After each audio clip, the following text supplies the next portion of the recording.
आज के नशिस्त में फिर मैं दर्जे 9 के तालिब इल्मों से मुखातिब हूँ।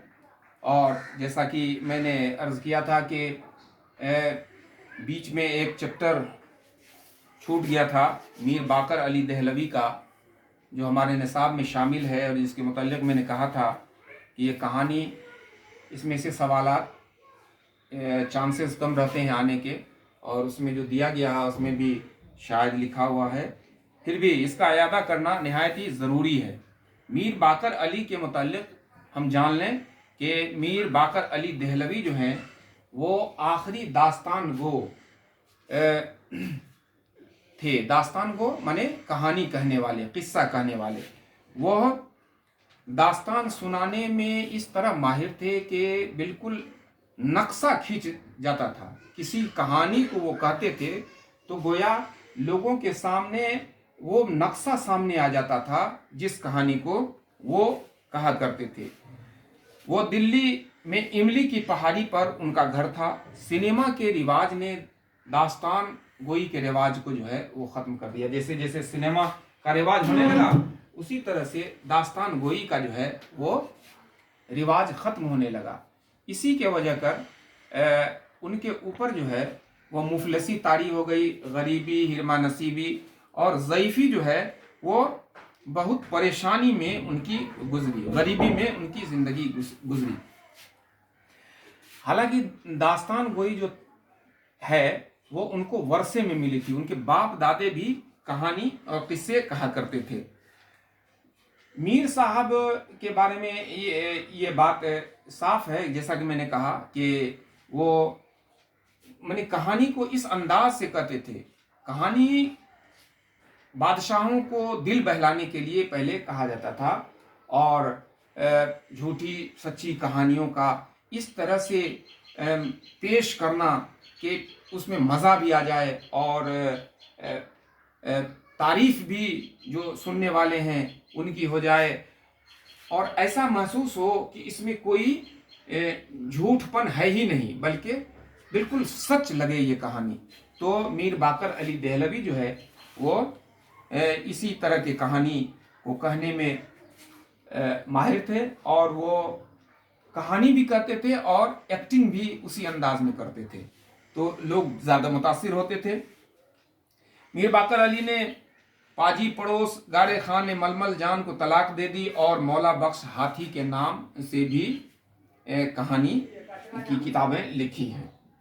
तो इन किताबों के अलावा जो हमारे निसाब में शामिल है मीर बाकर अली दहलवी की कहानी बहादुर शाह का हाथी, यह बड़ा ही इंटरेस्टिंग और बड़ा ही मज़ाहिया, बहुत ही अच्छा, मज़ाहिया तो नहीं कहा जा सकता लेकिन बहुत ही दिलचस्प कहानी है ये। बात असल ये है कि इस मजमून में मुसन्निफ मीर बाकर अली दहलवी ने बहादुर शाह के हाथी का तज़किरा किया है।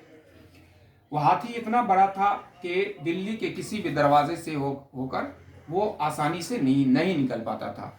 वो घुटने के बल चल करके दिल्ली के दरवाजे से निकलता था। इसलिए बादशाह वक्त ने दिल्ली के यानी लाहौरी दरवाजे को तुड़वा करके और इतना बड़ा बना दिया कि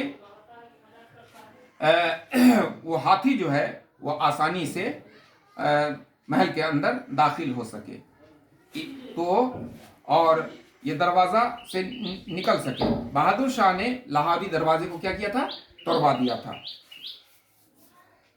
ये हाथी जो था इसको अकबर शाह सानी के ज़माने में एक सौदागर ने लाया था। इसके फीलबान बुखारा के रहने वाले थे, सैयद थे। बुखारा, फीलबान पहले समझ लिए, फील फारसी लफ्ज़ है और बान चलाने वाला, फील माने हाथी, हाथी को चलाने वाला यानी महावत। ये महावत जो थे वो कहाँ से आए थे, बुखारा से आए थे। और बुखारा से वो सैयद थे। सैयद इसलिए थे कि किसी भी आम इंसान का बादशाह की तरफ पीठ करके बैठना बहुत ही मायूब समझा जाता था और उस एहतराम के खिलाफ समझा जाता था। तो सैयद जो होते हैं वो तो ऊंची ज़ात वाले होते हैं, तो इसीलिए बगदाद से जो है वो मंगाया गया था फीलबान को, और वो वहाँ के सैयद थे। एक दिन की बात है कि वो हाथी जो है कौन सा हाथी, मौला बख्श, नाम मौला बख्श है उस हाथी का। वो हाथी मस्ती में आ गया, और हाथी की जब मस्ती आती है तो वो कुछ नहीं समझता है। तो क्या हुआ कि उसने फीलबान को, यानी उस सैयद साहब को, अपने सूंड में उसका एक पैर और एक पैर उसके दूसरे पैर पर लेकर के और सैयद साहब को चीर दिया। ये बात जब सैयद साहब की बेगम को मालूम हुई तो वो दौड़ती चिल्लाती बेतहाशा अपने छोटे बच्चे को लेकर के वहां आई और उस हाथी के सामने उस बच्चे को रख दिया और कहा कि मुआ लो और इस बच्चे को भी मार दो। तब तक हाथी का मस्ती जो था वो उतर चुका था। उसने उस बच्चे को सूंड में लपेट लिया और अपने गर्दन पर बिठा लिया, और उस दिन से आज तक, जब तक वो हाथी रहा तब तक उस बच्चे में उसकी दोस्ती बरकरार रही। और वो बच्चा जब उसके पास नहीं आता तो वो खाना तक नहीं खाता था, और उसमें काफ़ी दोस्ती हो गई।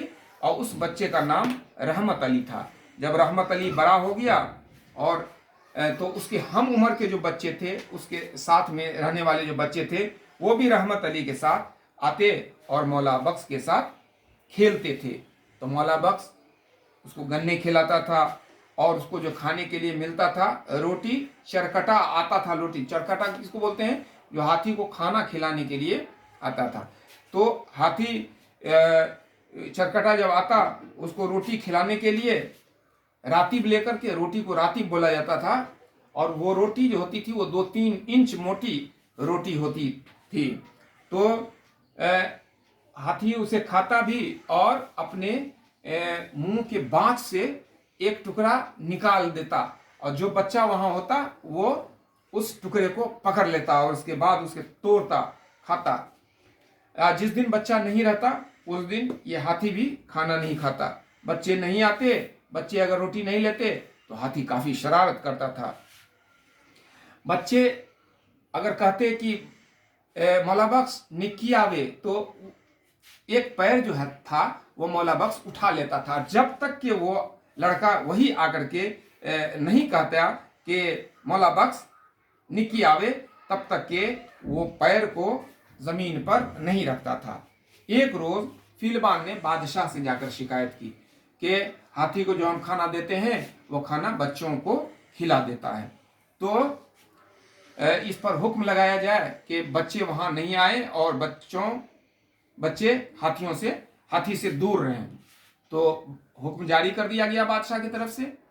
अब जब बच्चे नहीं आते थे तो फील जो था, यानी हाथी जो था, वो अब बच्चे नहीं आते तो वो खाना ही नहीं खाता। कई दिन बीत गए। अब जो है हाथी भूखा था एकदम बिल्कुल।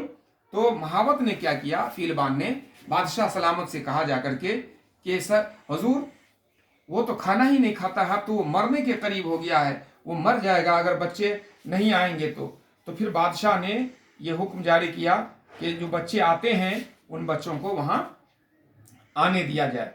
तो बच्चे जो है वहां आए तो मौला बख्श ने खाना शुरू कर दिया। 2-3 दिन का भूखा था। फीलबान ने खाना लाया, बच्चे भी खाए, और बादशाह सलामत को ये खबर मिली कि हाथी ने खाना खा लिया है। तो बादशाह सलामत ने कहा कि अरे भाई, जिस तरह से मैं फ़कीर हूँ उसी तरह से हमारा मौला बख्श भी फ़कीर है। जब तक कि वो दूसरों के साथ एक दस्तरखान पर बैठकर मैं नहीं खाता, उसी तरह से मेरा मौला बख्श भी जो है वो बेगैर बांटे हुए, बेगैर दिए हुए किसी को नहीं खाता है। इसलिए मौला बख्श जब बादशाह के रूबरू आता तो दोनों घुटने जो है वो टेक देता था और उसे सलाम करता था। जब बादशाह सवार होते तो निहायत अदब से सरनगू होता। सरनगू माने सर को झुकाना। तो इस तरह से ये कहानी मुकम्मल होती है कि कहानी में आपने देखा कि मौला बख्श बच्चों से किस तरह से उसकी दोस्ती हो गई थी। जब उसके वालिद को उन्होंने चीर दिया था, उसके बाद जो बच्चा उसके साथ आया तो उस बच्चे के साथ वो खेलते, खाते, पीते। अगर वो नहीं होता तो वो खाना पीना भी छोड़ दिया करते थे। तो इस कहानी में आज इतना ही, और अगले नशिस्त में जब हम लोग यहाँ आएंगे तो फिर इसके मानी पर, सवालात पर गौर करेंगे।